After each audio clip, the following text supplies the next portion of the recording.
The home of Caribbean content is growing, and we welcome you to be a part of the #1 platform for young personalities who are driven to make a positive impact in society. As we continue to reach every corner of Trinidad and Tobago through our daily broadcasts, our social media pages, or through our 75+ digital billboards across the nation, contact us to learn about our competitive rates via marketing at wesncc.com or call us at 628-5835. WESN Content Capital, television with a difference. WESN.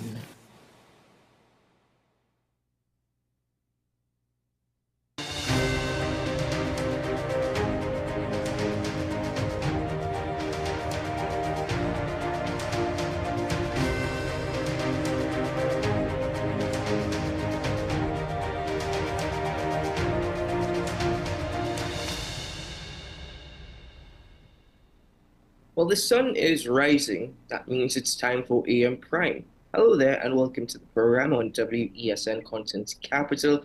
I'm Keaton Shaw. Thank you very much for joining us for this edition of the program. Now, getting straight into the conversation, focusing on our physical health, particularly with our forex situation. Now, the People's National Movement Administration have actually held strong views and still hold strong views on devaluating the TT dollar. There have been some suggestions that doing so might be able to help with our foreign exchange market, given that there is high demand and so little that is available. But is that the case? In fact, what are the pros and cons to devaluating the TT dollar? Do the pros outweigh the cons, or do the cons outweigh the pros? I'm speaking to economist this morning, Dr. Valmiki Arjun, to get a better understanding. Good morning, Dr. Arjun. Welcome to the program. Hi, good morning, and good morning to all your viewers, and good morning to Trinidad and Tobago.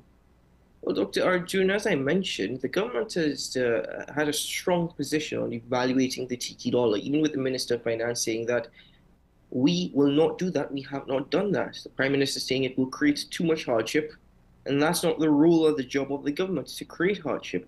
But what are the effects of devaluating our TT dollar? All right, so you would have observed for many years now, the many public commentators, many other economists, chamber presidents, etc., would have called for the government to seriously consider devaluing the TT dollar. Right? In the early 1990s, we would have embarked on something known as financial liberalization, and big part of that included floating the TT dollar. But what that essentially means is that it was a depreciation, right, of where it is ideally supposed, the value is supposed to be dictated by forces of demand and supply. But in this case, we have what is called a dirty float, or a managed float, where the forces of demand and supply do govern the rate, the exchange rate of TT to US, US to TT. But the central bank intervenes in this market by injecting a supply of US dollars into the foreign exchange market to keep our forex rate at a particular level, and that level tends to hover somewhere between 6.7 to 6.70 to 6.78, or even 6.8 generally in the official market. Now, as I indicated earlier, many people have called for the government to seriously consider devaluing the dollar. One of my colleagues at the university has called for them from time to time to just let the dollar completely float, meaning the central bank just has no intervention anymore and let forces of demand and supply strictly determine what that exchange rate ought to be. Now, if they were to devalue the dollar, right, or let it float completely, of course, we would end up paying a much higher rate for the TT to acquire US dollars, right? Because the demand in Trinidad and Tobago is so high.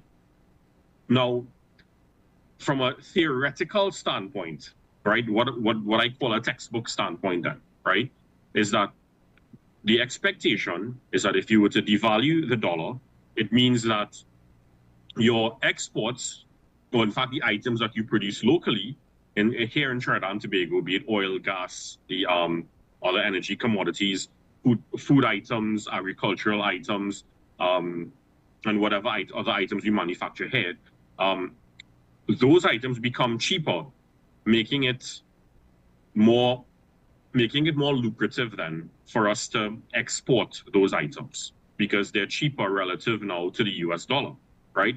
To those paying for it in US dollar terms. And in addition, whatever we import becomes more expensive. So theoretically, it is what we would like to see happening is that we would export more because our exports now become cheaper, and our imports, we would import less because our imports now become more expensive. But is that really going to pan out in a positive way for us in TNT? And that is what we have to consider. Will the benefits of a devaluation outweigh the costs or the damage that a devaluation will do, or will it be vice versa? Will the drawbacks of a devaluation outweigh the benefits of a devaluation? And I think it's going to be the latter, where the drawbacks will outweigh the benefits. Reason for this being is that, fine, yes, we will increase our exports. Some agricultural items, some manufactured items here in TNT, yes, they will become cheaper in the international market. So naturally, our exports will see an uptick. But at the same time, to what extent will our exports see an uptick, given the fact that a lot of our raw materials in the manufacturing sector, a lot of the machinery that we utilize, the equipment, the technology, etc., they are all, much of them are imported. You don't generally, most of the raw materials, etc., you don't source those items locally. I mean, some of the items in the food processing sector, the raw materials, you source it locally, but many of them, you source it from the international markets. For a simple example as the wrappers, the plastic wraps that food processors use to package their items, they buy that on the international market. The equipment that they utilize when they have to purchase spare parts, etc., all that is acquired on the international market. Technology, international market. So when the inputs to the production process, like the raw materials, the equipment, etc., become more expensive after you devalue the dollar, one has to sit back and consider, well, to what extent are we really going to be able to ramp up our production to be able to export more, right? Because again, these inputs are now more expensive. And in addition, one also has to consider that much of the items that you and I and everybody else in Trinidad and Tobago tend to consume on a daily basis, not just the food items, but clothes that we wear, the technology that we use. I'm chatting to you now on my laptop. This very laptop is imported, my iPhone, and the list goes on and on. 90% of what we consume on a daily basis are imported. We are a highly import-intensive economy, and we don't have a diversified production structure, nor do we have a very large and deep production capacity to allow for appropriate import substitution. So if items become more expensive after we devalue the dollar, can we easily switch to a local alternative? And the answer is no, because it doesn't exist. So, Dr. Arjuni, even if you're speaking about the potential to increase exports, even if we get to that point, given your explanation, because the raw materials obviously will become more expensive to import. Imports will obviously be, but even if we create the products to export and we create the capacity to export, that does not necessarily mean that our export earnings would increase. Well, you see, that's the thing. To create that capacity to export is going to take quite some time. It's going to take a very long time. And what's going to happen in between? What's going to happen until then? What you would find happening is that because the items that we require, that especially the SMEs would require on a daily basis, for their not just for their production capacities, those in the manufacturing sector, but those a large chunk of our private sector, especially the SMEs, they are retailers. They're in the retail market. They import for resale. if you're importing for resale, then at the very initial stages, well, you see what I would say as an economist is that the demand for foreign exchange is inelastic, at least in the short term. Inelastic means it's not going to be in the short term sensitive to price changes, right, or changes in the exchange rate. So if the exchange rate were to increase, then that means, or to be devalued, then that means in the very short term, some or many SMEs will pay the extra amount of money that they require to purchase the foreign exchange, right? In fact, many of them are already doing it in the black market. Although I always share this sentiment that not sentiment, but I always share this view that if we were to devalue the dollar or even let it slide fully and let demand and supply forces dictate what it is, that rate is going to be much higher than what the black market rate stipulates. The black market rate is not a fixed rate. Sometimes it could be 7.5, it could be 8, it could be 9, depending how desperate the customer is. But anyway, if we were to devalue the dollar, then the SME is going to have to pay more for the foreign exchange. When they go to the bank and they pay more for the foreign exchange, assuming they actually get the foreign exchange, because you have to have it in order to be able to sell it. Assuming that they do get the foreign exchange, then they have to pay more for it, which means in the very short term, you will see prices start to increase because naturally they will pass that additional cost on to the consumer. And it's not just paying for the item from the supplier. Shipping costs are now quoted in US dollars. So that's an additional cost that they have to expend on in US dollars. And they, of course, have to pay more to acquire those US dollars from the commercial banks to pay for their shipping.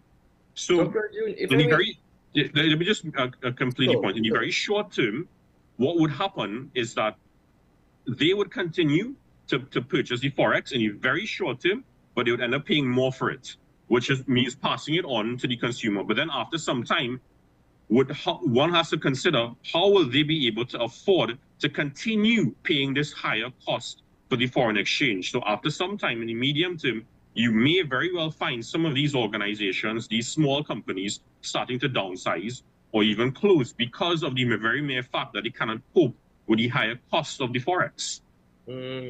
Now, if I may just jump ahead a little bit, looking at it from a national perspective, because I'm glad that you focused on the local markets and the impact on the consumer. But if I look at it from a national perspective, how would this also affect a government debt? Does devaluating the TT dollar immediately have an impact on government debt, where what is outstanding, what is owed, could increase? Well, if you devalue the dollar, right, what it does mean is that the quantum of US that you have, right? Let's say right now our external debt is somewhere in the vicinity of about 5.5 billion. And that would mean that the value of that US dollar debt, when you convert it into TT dollar terms, is going to be higher, right? So what you'd find is that the overall value of the public debt in TT dollar terms will be higher. The debt to GDP ratio then is going to increase, right? The silver lining there, however, is that when you pay the US dollar debt off, you pay that in US dollars, which means that as fast as you earn the US, you use it to pay off your foreign debt. So there's no conversion to TT and then converting back into US to pay it off, right? But the value of our national debt, our total debt, would be higher. Now, there's an argument as well coming out of the category of debt, but just looking at the value of the TT dollar, that if you devalue the dollar, then that means you get more when you convert when we earn US dollars from our exports, etc., our export revenue, you earn US and you convert it to TT, you get more TT, right? Because let's say you devalue and it becomes 1 to 9 or 1 to 10. 1 US dollar will now give you 10 TT dollars, so you have more TT dollars in your hands. But you have to consider the purchasing power of that TT dollar, because when you devalue, you're also looking at higher prices. So that doesn't necessarily mean that you're going to be able to purchase more with that TT dollar. You might very well only be able to purchase the same quantum of local goods or even less, depending on the extent of those price increases. You see, Keaton, what our problem is, and has been for a very, very long time, is that we don't consider this foreign exchange problem from an issue of both demand and supply. When we talk about devaluation in the context of Trinidad and Tobago, you know, theoretically, yes, theoretically, we talk about the devaluation to increase our exports and reduce our imports. So increasing your exports means that you're addressing the supply side of the forex. Reducing your imports means that you're addressing the demand side of your forex. But here in Trinidad and Tobago, given that we don't have a diverse production structure, a devaluation is really going to be focused on the demand side of the forex. We need to be looking at both demand side and supply side. And the real way to look at the supply side of the forex is that we need to ramp up the production of our local markets quite aggressively. The manufacturing sector, for example, we've seen excellent growth in the manufacturing sector even before COVID. The performance of the manufacturing sector now has way surpassed where we were in 2019. I think between 2019 to 2023, the manufacturing sector grew by about 28%. I'm speaking about the non-energy aspect of the manufacturing sector. So they have grown. The problem, however, is that the non-energy manufacturing sector only accounts for 7% of our economy. We need to do business in TNT, to attracting even more foreign investors into Trinidad and Tobago as well, because when foreign investors come into TNT, they're investing here in US dollars. They're bringing US dollars to us. They're bringing in, they're expanding a new or an existing, or even introducing a new industry into TNT, depending on the nature of their operations. Those are the areas that we really need to be focused on. In my view, taking a devaluation approach is a lot of people seem to think is a magic silver bullet. It really is not. To me, that's just going to make the situation worse. There are many economic policies that I have not agreed with in terms of what the government would have implemented over the last 9 years. But a devaluation, however, is something that I actually do agree with. I'm not having a devaluation, sorry, is something I actually do agree with. I think it's going to cause a lot more hardship compared to relative to the benefits that it could have for us. Well, Dr. Arjuna, thank you very much for making your position clear, and I'm happy that you have been able to weigh, the pros and cons. But as we are getting to the end of this particular conversation, and need I say there is a part two, because I would like to speak about, we spoke about devaluation this morning. I'd like to speak about floating the TT dollar as well, but we don't have time for that particular topic of conversation. Does TNT, generally speaking, remain an attractive hub for foreign direct investment? No, we don't. When you look at Barbados and what they have done, the Prime Minister there, she has dropped the taxation rate in Barbados. I think the highest taxation rate that companies pay there is about 9%. On the other hand here, our corporation tax is about 30%.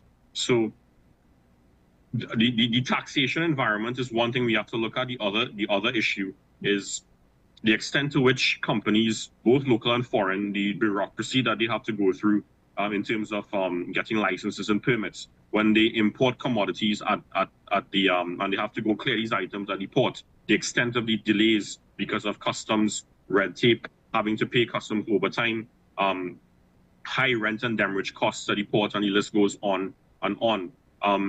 One also has to consider the crime-riddled environment that we live in. Speaking from the perspective as the vice president of the Sherbornish Chamber, when I speak to a lot of our members, many of them are saying, we're advising our children not to stay in TNT. Many of them have gone abroad to university, and we're telling them to stay there. So there's no contingency plan for continuity for their businesses, and they're very happy with that because they care more naturally and understandably about their personal safety and their children's personal safety, as opposed to taking a serious decision to make more investments into the local market and expand their organizations. Many of them are saying, well, we'll just continue to run our business here, but we're not going to make any more investments locally. We're not going to expand more locally. We're not going to set up more outlets locally. Our kids let them have a life abroad, because at least in another country, there's more likelihood of them actually having a life. Many people are thinking that way, and it's not just the business community, it's many young professionals as well. They're looking to migrate, and that is a serious drain on our local talent, our local productivity, and of course that in itself in the medium to long term is going to help to shrink the competitiveness yet again of the private sector, and that's what you want to avoid. So essentially, how could we speak about attractiveness to foreign direct investment when even locals are finding it very difficult to stay in Trinidad and Tobago? Dr. Arjun? Yeah, absolutely correct. Our foreign direct investment has actually been in the negative zone for quite some time now. In fact, if I were to let me see really quickly if I can get the data for you here. When many of in the last 5 years, our foreign direct investment has been negative $2.16 billion US. That means, of course, foreigners, the foreign entities, are actually pulling out of the economy, not investing locally. So we've lost about 2.16 billion in foreign direct investment within the last 5 years. That is a pretty large amount. So we have to go back to in my view, from a policy standpoint, you have to go back to the drawing board. Now, devaluing the dollar, I'm not saying it's not an option. Of course, it certainly is an option. But I think before we get to that stage, there are better things that we can consider. A devaluation, to me, is like trying to take the easy way out. And sometimes there's nothing wrong with taking the easy way out. But if you take the easy way out and it ends up causing more harm than good, then that is a serious problem. Indeed. Dr. Arjun, thank you so very much for joining us on the program. There's just one last quick point I want to make. There are leakages. There's much leakages of foreign exchange in the system as well. There's capital flight, where many people, not just in the private sector, but young professionals, are taking whatever forex they can get their hands on and investing it in the foreign markets because they perceive those other markets to be less risky and providing better returns. There are instances where some exporters engage in trade misinvoicing. So if they export goods worth, let's say, $100,000 US, but the invoice only says 75,000 US, that's a gap of $25,000 there that is not coming in to the country. And that $25,000, that extra $25,000 sits in a bank account abroad. So that's an example of illicit financial flows, trade misinvoicing. How do you plug these leakages? Well, that particular aspect of it is one has to consider how effective the forthcoming TTRA is going to be. They have to put measures in place because part of the reason that occurs is not just to get US dollars out of the system. It's also for taxation purposes. When they misinvoice, part of the reason to do this is with the intention of paying less taxes. To plug the leakage in terms of capital flight, that is also a confidence issue. One needs to, the authorities need to re-engineer and re-engender confidence in the local markets in TNT, provide more options within the financial markets, within the markets as a whole, for them to invest in. But when they don't have confidence within the economy, when there's a lot of uncertainty in the economy, that's when you find that capital flight is taking place. Again, part of the reason for that lack of confidence is crime. But there's another reason is our economic performance. Another reason is the lack of diversity in the financial markets, lack of investment opportunities in the financial markets for people to invest in. If you can get higher returns in a safer markets abroad, then naturally you will take that option as opposed to keeping your money here. Especially if somehow you can get access to US dollars to invest abroad. Many people that I know actually, they use their credit card. They have an allocation in their credit card of a maximum of 5,000 US dollars. They use that to invest abroad, in the markets abroad in whatever way they can. That is incredible. Dr. Arjun, unfortunately, we are a bit over time. But again, thank you very much for joining us on the program. I hope that we can speak again soon to the aspect of floating the TT dollar. It's something that you mentioned actually at the beginning of this conversation. But thank you very much for your time and for sharing your thoughts and opinions with us. Thank you, sir. Thank you for having me. Have a great day. You too. All the very best. Ladies and gentlemen, we take a break here on AM Prime. When we return, the conversation will continue with shifting from economics with a bit of politics, of course, to now full politics as we focus on those two seats in Tobago. A general election is right around the corner, though a date has not been announced as yet. There are indications that suggest the possibility of an earlier than expected election. But in Tobago, those two seats in particular, can they now be considered marginals? We'll get into that conversation after this. Stay with us.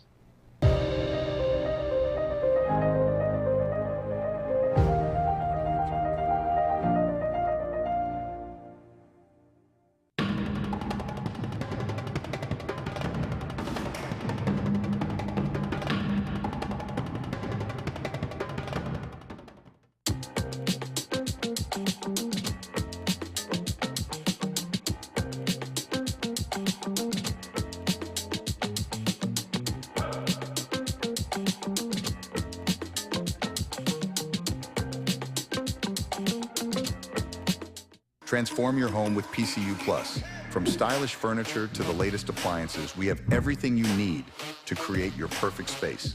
At PCU Plus, we offer fair prices and affordable financing options that are cheaper than hire purchase agreements. With convenient locations in San Fernando, Tobago, Arima, and our lifestyle showroom in Barataria, you're never far from the best deals. Visit PCU Plus today and discover why we're the top choice for quality furniture and appliances. PCU Plus, quality you trust, prices you'll love. Visit one of our locations or find us online to start transforming your home today. Come travel with us as we explore Diwali across the globe. Diwali is celebrated in many countries worldwide, but do you know the traditions and practices of each nation? From Guyana to Australia, WESN presents Diwali Passport. October 9th to October 30th, with replays on October 31st. It's Diwali Passport, a WESN exclusive.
Welcome back to the program, ladies and gentlemen. Thanks for being with us as we get into another topic of conversation, focusing on those two seats in Tobago with the general election right around the corner. The TPP have indicated those are two seats that they are focusing on, and those are the two seats they are going to challenge for.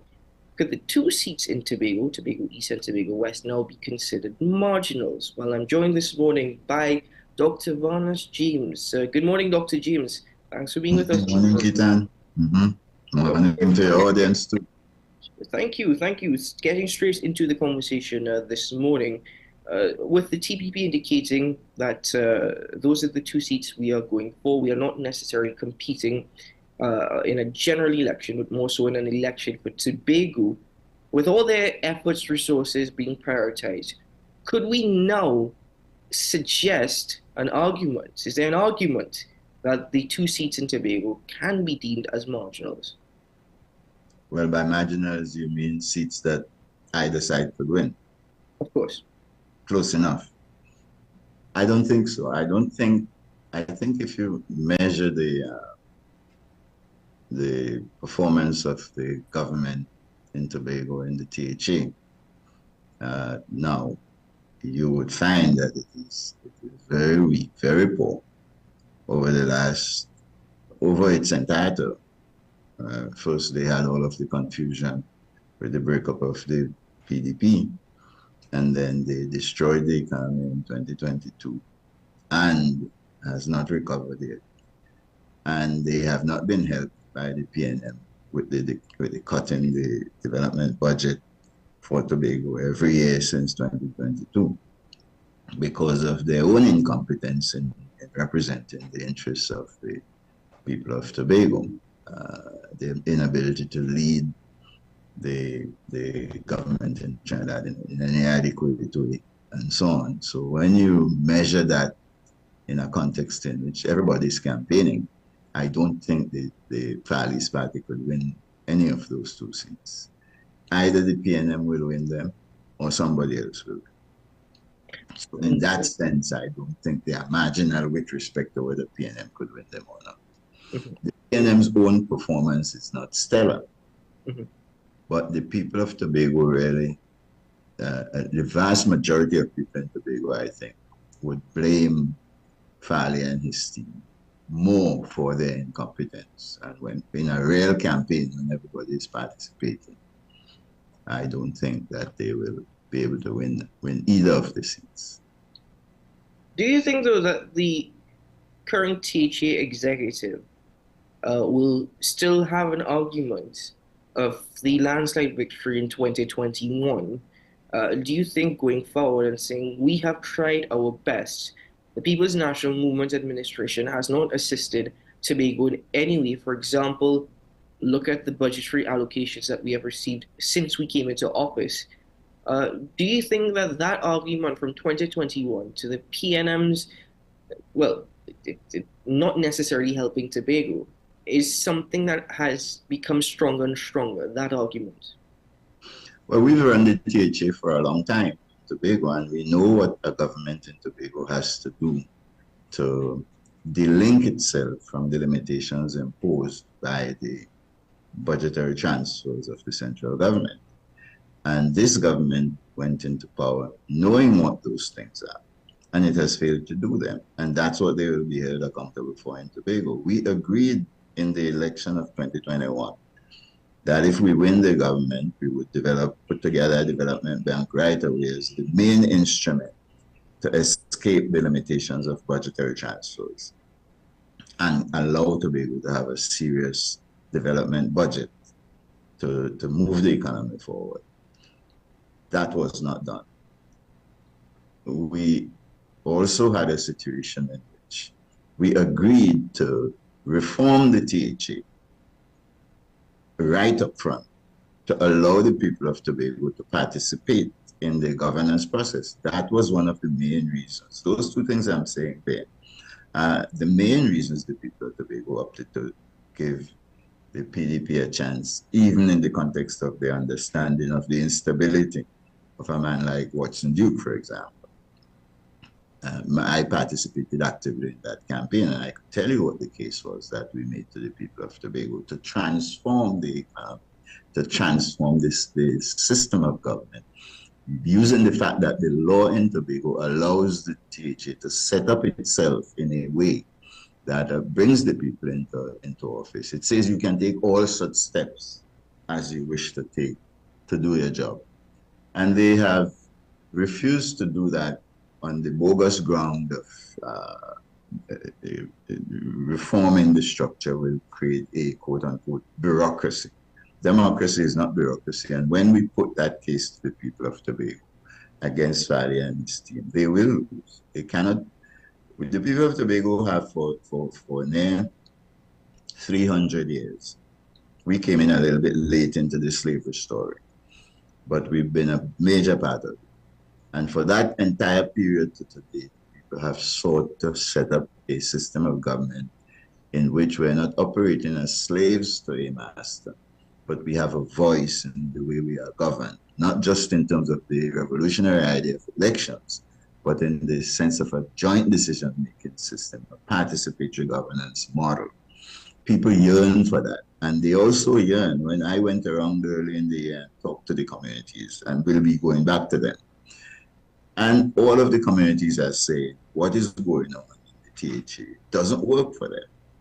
They want to be empowered, and they can be empowered by the government in Tobago without reference to the central government or constitutional reform. And Farley and his team have refused to do any of that. And when we are all campaigning, these are the issues that will be brought to the fore. So it's not possible in my view for this team to generate a consensus of the kind that was generated in 2021 to defeat the PNM. Remember the numbers for 2021 in a THA election was 16,000 to 14,000. So you only have a swing of 3,000 votes across the constituencies and between the two constituencies in that sense to defeat the TPP. And remember, their own record of chaos and confusion from the start will also count in the dialogue. So I don't think there is any evidence in our hands. The destruction of the economy, the failure to reform the government, the failure to provide the quality of leadership required to get the government in Trinidad to do the things that we need to do in the national interest. All of those things will be counted against this government. And I doubt, as an active politician on the ground myself, I doubt that the Farley's party could win any of those seats. And they will also lose the THA elections. That's a very, very interesting argument. I mean, one thing is for certain, Dr. James, Tobagonians are very much different to Trinidadians, especially when it comes to politics.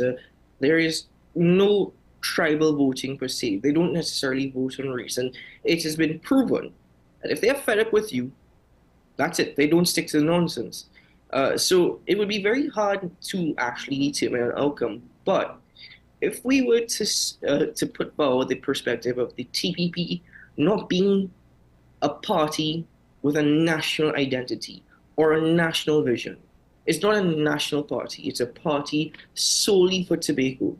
Is that something that can be seen as attractive to Tobagonians, detrimental possibly to a national perspective if they were to be in Parliament, but is it still something that is attractive solely focusing on Tobago?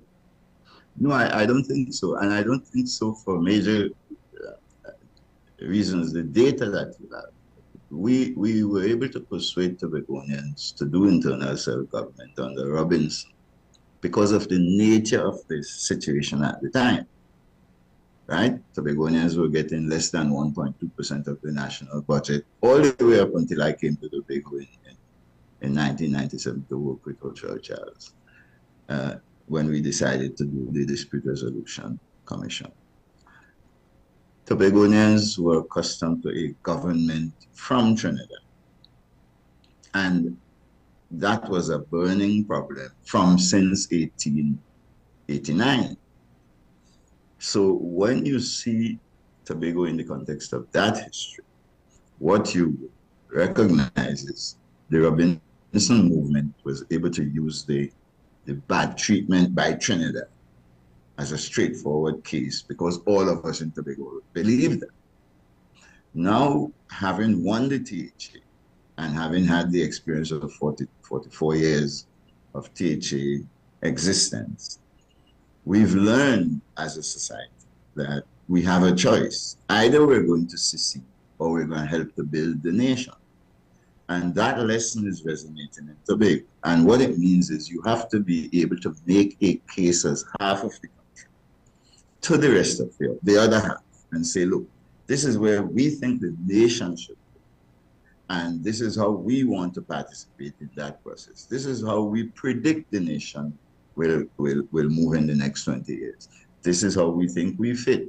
Leadership from Tobago is just as important to the country as leadership from Trinidad, and Tobagonians know that. And that is why people are not happy that the leadership that you need to show from the THA to Trinidadians is not being shown. When Rowley declared his interest in constitutional reform, Farley said, it's not my job, it's not my responsibility to deal with constitutional reform. But it's precisely, I mean, the late Reggie Demas called me the morning after he said that and asked me, well, if it's not his job, whose job it is. Because that's the hub from which you organize Tobagonians to provide leadership to Trinidad on any particular matter.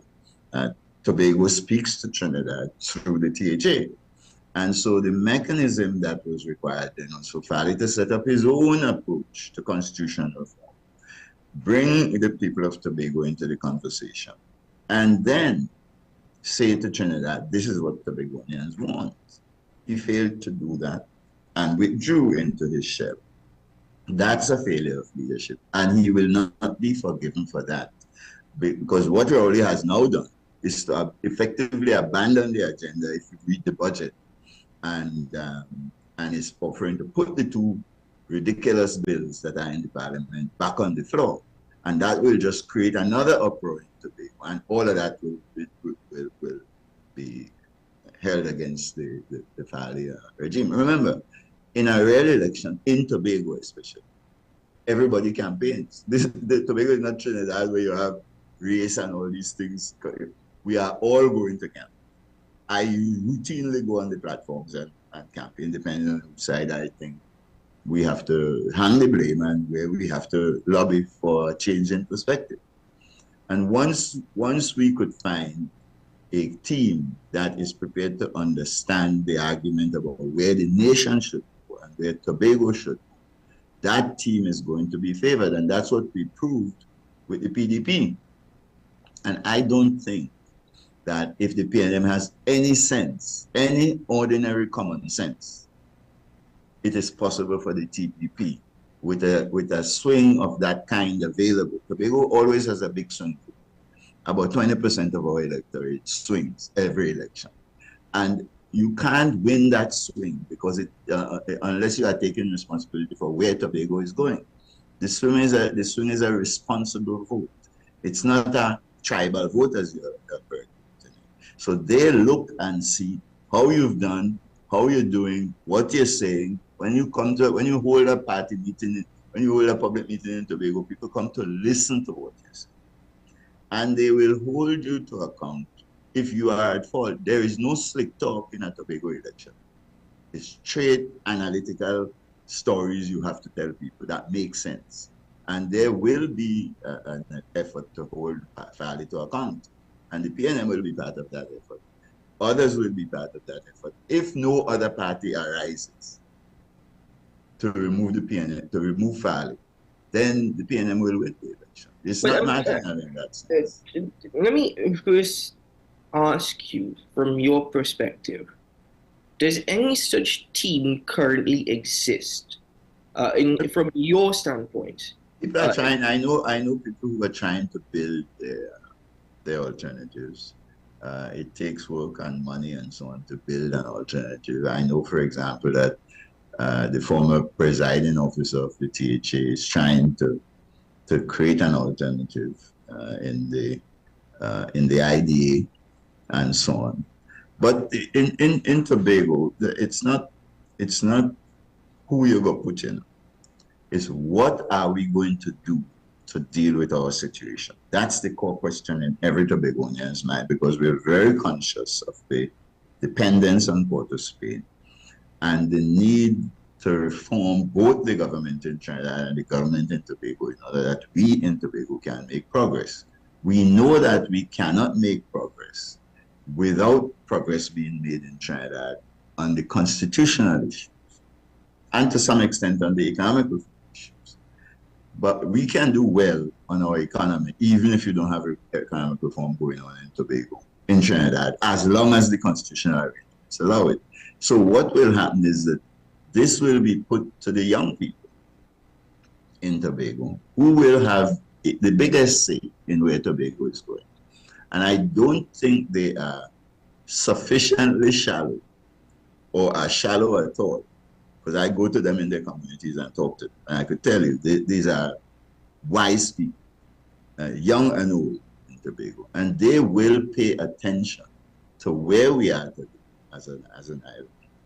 What is needed to make progress for ourselves and what is needed to make progress for the country. And when that promise on the basis of some political activity and on the basis of some economic activity is laid before the people, people of Tobago. The swing vote will be the deciding, the determining vote. And I know that swing vote pretty well. It is the intellectual vote in Tobago.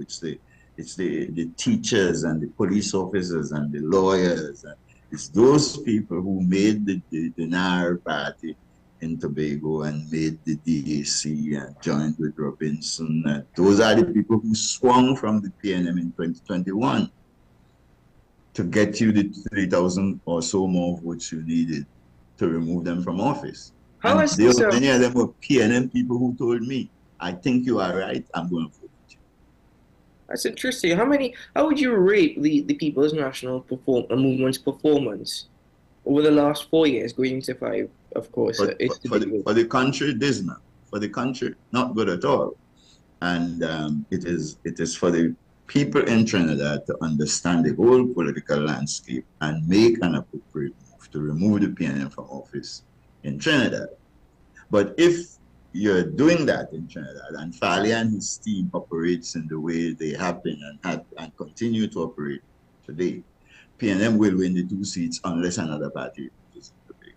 So these are, and remember what you're dealing with here is 2 seats within a construct, within a particular political constitutional construct in the country, in which the country is run by an executive government. It is not run by a parliamentary governance arrangement in which the representatives of the people make the law. So Tobagonians know that no 2 Tobago reps could effectively influence lawmaking in Trinidad. They could just put an executive in power or stay on the sideline. And they also know that once the system of government doesn't change, going to the parliament in Trinidad and lobbying for something is virtually a waste of time, because it's always up to the executive in power. It's always up to the cabinet, whoever controls the cabinet. So Tobagonians, when they expect that the cabinet will be controlled by, say, the PNM, they'll be inclined to vote for the PNM unless they have clear evidence of the kind that we put before them in 2021, that the PNM is hostile to the interests of the people of Tobago, demonstrating gross incompetence. Tobago puts great store by the quality of its thinking and quality of its scientists and scholars and so on. That's how we evaluate ourselves, mostly in terms of how people think. And so it's not race in Tobago, it's your thoughtfulness. And when you make a clear case, that is what is going to weigh heavily, most heavily in the politics. It's not going to be tribal, it's not going to be I'm PDP and I'm TPP and I'm PNM. That's not what's going to determine a political outcome in Tobago, and has not since 1980 actually. So with that record in your hand, if you are wise, you would really do the things, if you are Fali today, to make the adjustment towards what we promised the people in 2021. And I doubt they know how to do that, having engaged with them very closely. So I think the problem you have is that you're going to need either a new party, or you're going to find the government going back to the PNM. Both the 2 seats and the THA. No, it's a more distant case, but that's what you're watching. When you said new party, you're speaking about individuals. Either a new movement has to emerge that could defeat both the PNM and the TPP, or you're going to find that the PNM will win. People already are raising those issues with me on the ground in Tobago. People who campaigned with me in 2021 to remove the PNM are raising with me straightforwardly the issue as to what are we going to do here? How are we going to deal with the performance of this government? Remember, Fali and his team created enemies of almost the whole of the people of Tobago. Once they won in, they cut off their phones.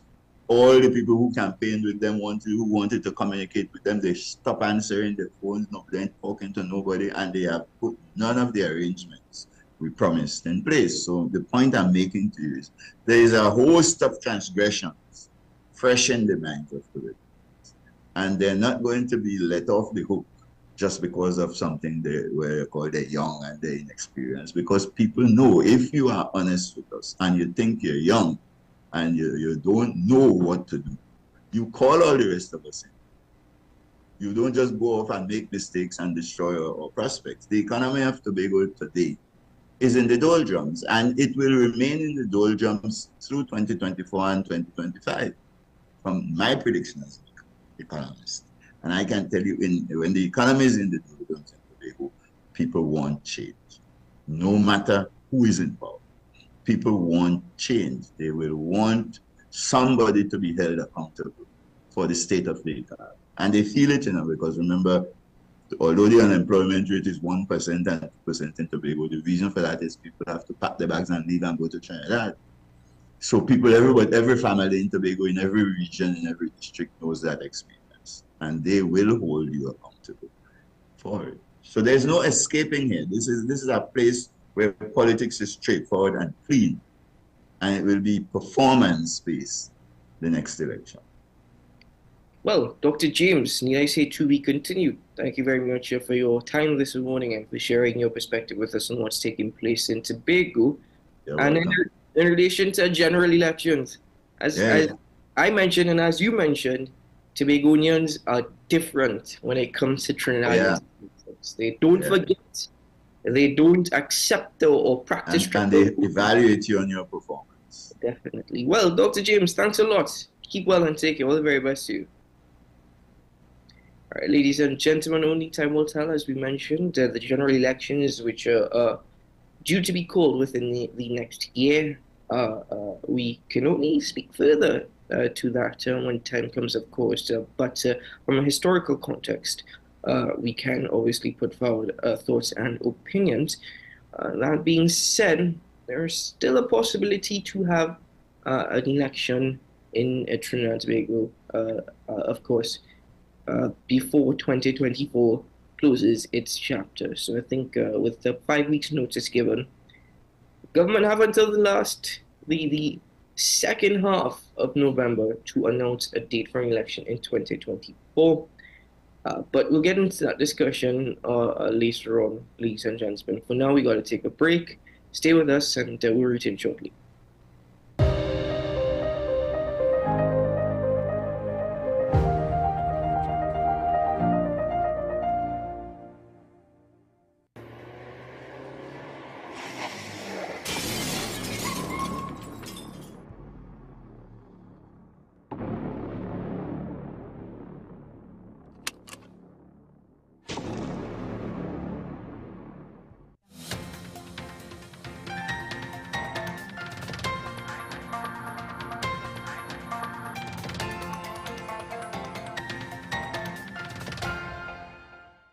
Here is your WESN News on the Hour. I'm Naomi McNish. Thanks for joining us. Here are the headlines.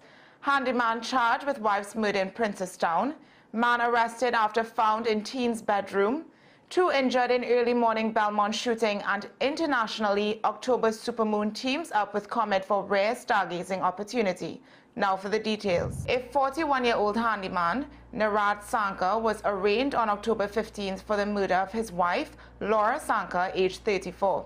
The incident occurred on October 12th at their home in Princestown during a domestic dispute involving a male relative who fatally attacked Laura. The couple's 17-year-old son witnessed the attack and fled with his younger brother. Narad Sankar has been remanded in custody until a sufficiency hearing set for September 10, 2025, after being denied bail.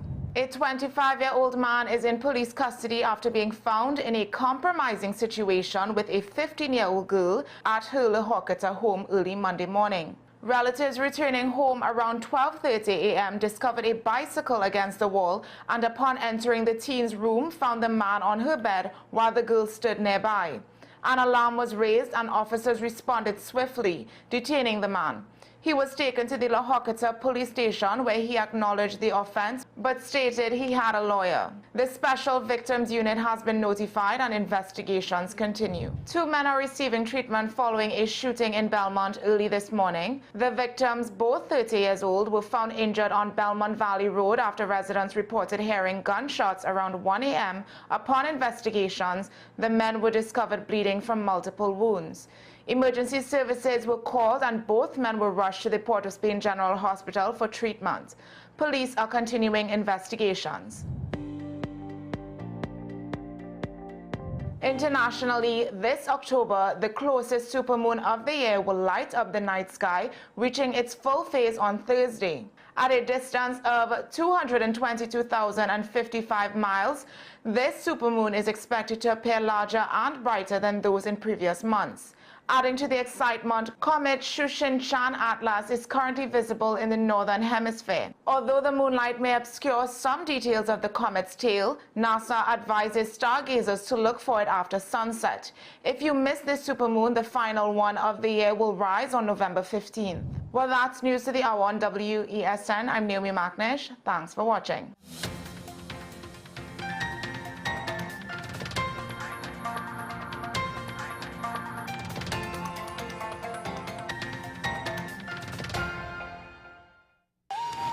Come travel with us as we explore Diwali across the globe.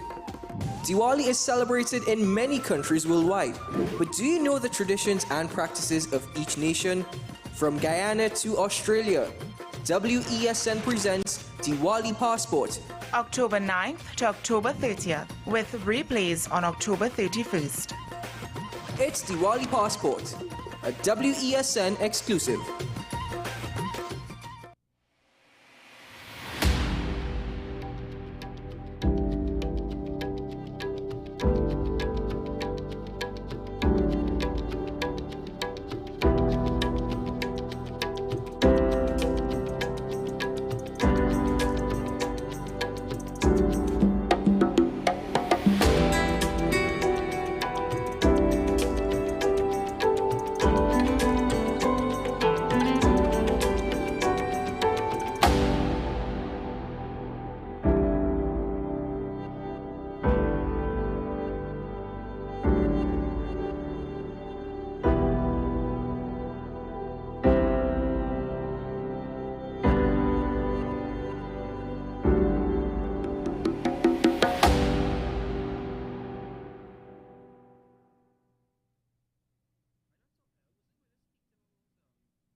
Take some time for yourself or spend some time with the family at Sandy Point Village Hotel.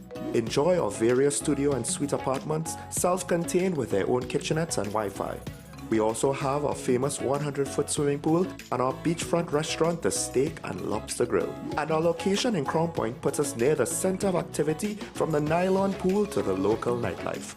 Call us and make your reservations at 639-8533, 389-2378, or email us at sandypointvillagehotel@gmail.com. Knowing how to tell authentic is as easy as 1, 2, 3. Find it, match it, search it. Step 1. find the style number on the tag. Step 2, match the style number inside the jersey with the number on the tag. Step 3, search it. A quick Google search of the style number will verify the jersey is authentic when the search results match the jersey being searched. Don't be fooled by counterfeit jerseys. Before you buy, remember to find it, match it, search it. Fan Zone, 2 locations nationwide. Center City Mall, Chaguanas and Movietown, Port of Spain. Nationwide delivery available. The home of Caribbean content is growing and we welcome you to be a part of the #1 platform for young personalities who are driven to make a positive impact in society. As we continue to reach every corner of Trinidad and Tobago through our daily broadcasts, our social media pages, or through our 75+ digital billboards across the nation, contact us to learn about our competitive rates via marketing at wesncc.com or call us at 628-5835. WESN Content Capital, television with a difference. Every word, every line, every paragraph depicts a real moment in someone's life. A father, a sister, a mother, a brother. We at Newsday are dedicated to you, the people, and through independent, unwavering journalism, strive to always bring your stories to life. Because your stories are more than just words. Newsday, independent and credible.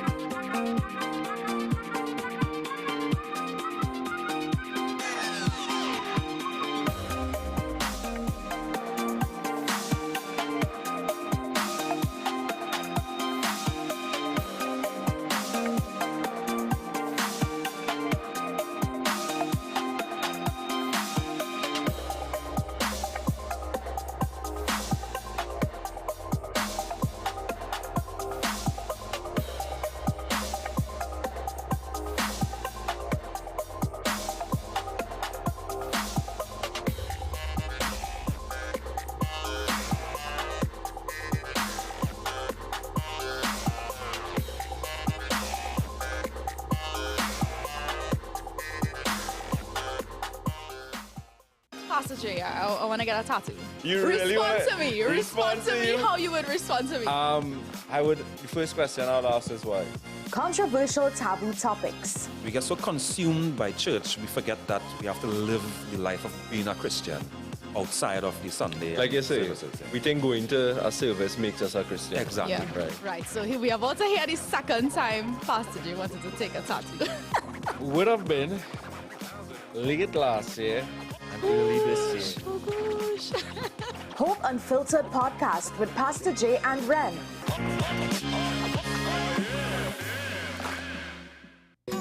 Take some time for yourself or spend some time with the family at Sandy Point Village Hotel. Enjoy our various studio and suite apartments, self-contained with their own kitchenettes and Wi-Fi.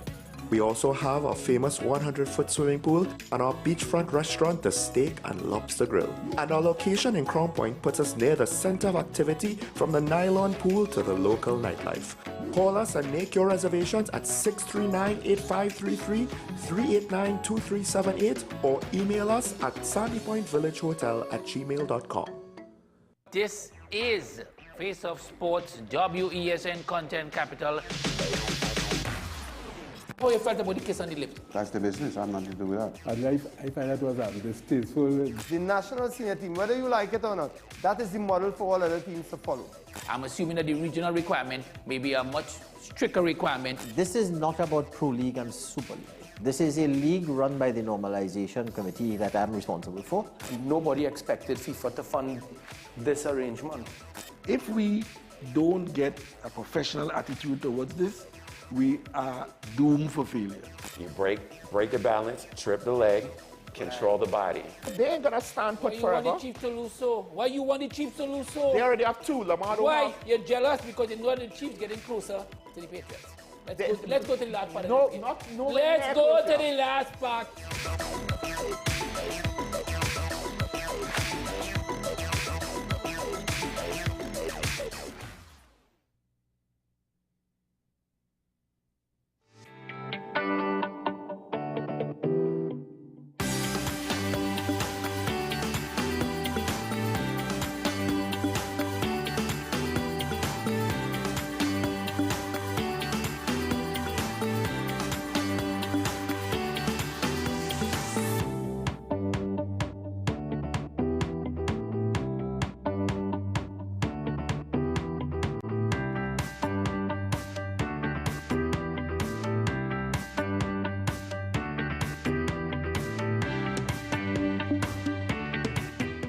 are watching Strictly Legal on WESN Content Capital. Just give an overview of what exactly is that split arrangement. Now you don't need to register nothing. You don't need. We can do that another time. But then it becomes a hit, and then everybody starts to want to claim. The laws that predate many of the independent countries' constitutions are going to be those colonial laws. We know there are an infinite amount of circumstances that would lead to a murder. I have a great idea and, I have a great concept, but until it's actually expressed, it does not become intellectual property. Accomplishments or targets of a forensic accountant is to quantify what may have been lost. They believe we defend criminals and we manipulated the law and we exploiting the system. A responsible journalist will reach out to the person who they have the information on for a comment.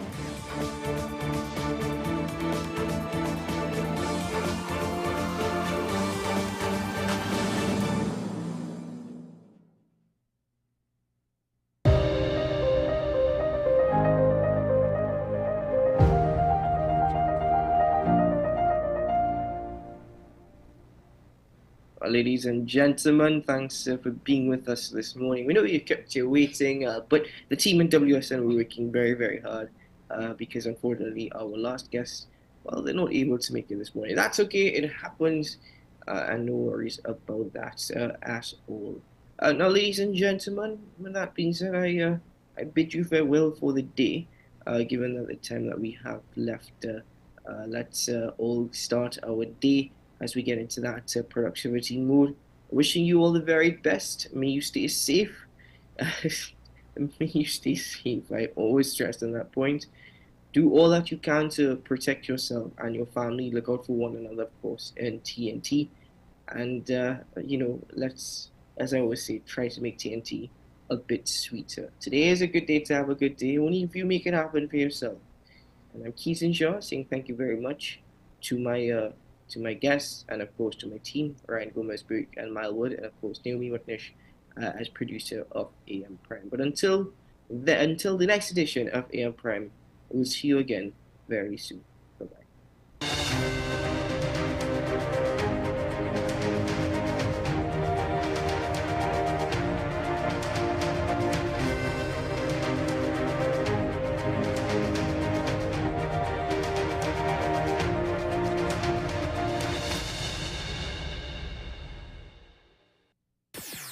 WESN.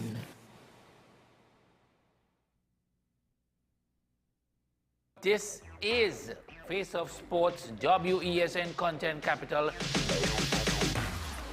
How you felt about